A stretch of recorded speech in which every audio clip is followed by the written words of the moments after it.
पहला पाठ, अध्याय 2, पद संख्या 1 से 8 तक। राजा अरतजर्कसीस के राज्यकाल के 20वें वर्ष के निसान महीने में मैंने अंगूरी लेकर राजा के सामने रखी। मैं पहले कभी उदास होकर राजा के सामने नहीं आया था। राजा ने मुझसे कहा, तुम्हारा चेहरा क्यों उतरा हुआ है? तुम बीमार नहीं हो, इसलिए तुम किसी कारण उदास हो? मैं बहुत घबरा गया और राजा से बोला, महाराजा सदा जीते रहें। मेरा चेहरा क्यों न उतरा हो, जबकि वे यह नगर उजाड़ है जहाँ मेरे पूर्वज दफनाए हुए हैं और उसके फाटक जलकर भस्म हो गए हैं। राजा ने मुझसे कहा, तुम क्या चाहते हो? मैंने स्वर्ग के ईश्वर से प्रार्थना की और राजा को उत्तर दिया, यदि महाराजा को अच्छा लगे और मुझ पर आपकी कृपा दृष्टि हो तो मुझे यहूदा भेजे, जिससे मैं उस नगर का पुनर्निर्माण करूं जहां मेरे पूर्वज दफनाए हुए हैं। रानी राजा के पास बैठी हुई थी। राजा ने मुझसे पूछा, यात्रा में कितना समय लगेगा और तुम कब वापस आओगे? मैंने उसे एक निश्चित समय बताया और राजा ने मुझे जाने की अनुमति दे दी। तब मैंने राजा से कहा, यदि महाराजा को ये अच्छा लगे तो मुझे नदी के उस पार के क्षत्रपों के नाम पत्र दिए जाएं, जिससे जब तक मैं यहूदा न पहुंचूं वे मुझे अपने प्राण पार करने दे।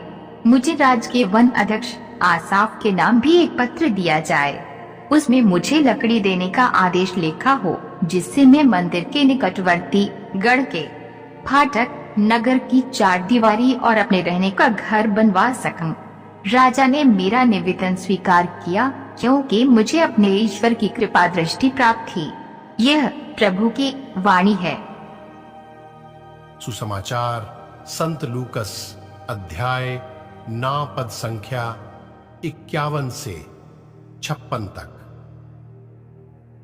ईसा अपने शिष्यों के साथ यात्रा कर रहे थे कि रास्ते में ही किसी ने उनसे कहा, आप जहां कहीं भी जाएंगे मैं आपके पीछे पीछे चलूंगा। ईसा ने उसे उत्तर दिया, लोमड़ियों की अपनी मादें हैं और आकाश के पक्षियों के अपने घोंसले, परंतु मानव पुत्र के लिए सिर रखने को भी अपनी जगह नहीं है। उन्होंने किसी दूसरे से कहा, मेरे पीछे चले आओ, परंतु उसने उत्तर दिया, प्रभु मुझे पहले अपने पिता को दफनाने के लिए जाने दीजिए। ईसा ने उससे कहा, मुर्दों को अपने मुर्दे दफनाने दो, तुम जाकर ईश्वर के राज्य का प्रचार करो। फिर कोई दूसरा बोला, प्रभु मैं आपका अनुसरण करूंगा, परंतु मुझे अपने घर वालों से विदा लेने दीजिए। ईसा ने उससे कहा, हल्की मूठ पकड़ने के बाद जो मुड़कर पीछे देखता है वह ईश्वर के राज्य के योग्य नहीं। मनन चिंतन। प्रिय भाइयों और बहनों, सब पहले आज के इस दिन के लिए पिता ईश्वर को धन्यवाद।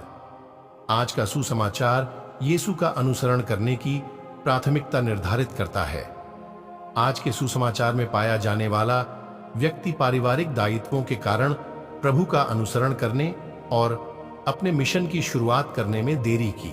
यीशु तुरंत इस व्यक्ति के जीवन और इरादे पर सवाल करते हैं। यीशु का अनुसरण करना एक मांग है।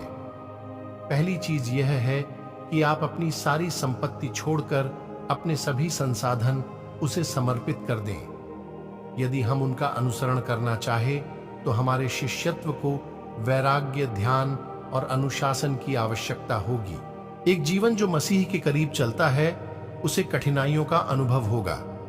इसके अलावा हमें अपनी बुलाहट को पूरा करने के लिए तत्पर और केंद्रित रहना होगा। मसीह का अनुसरण अंत तक करने की इच्छा गंभीर मूल्यांकन से शुरू होता है, चाहे इसकी कोई भी कीमत चुकानी क्यों न पड़े। कठिनाइयों के बावजूद हमें ईश्वर प्रदत्त कार्य को पूरा करने में तत्पर रहना होगा। आज के वचन को सुनने वाले सभी भाई बहनों को परमेश्वर आशीष प्रदान करे।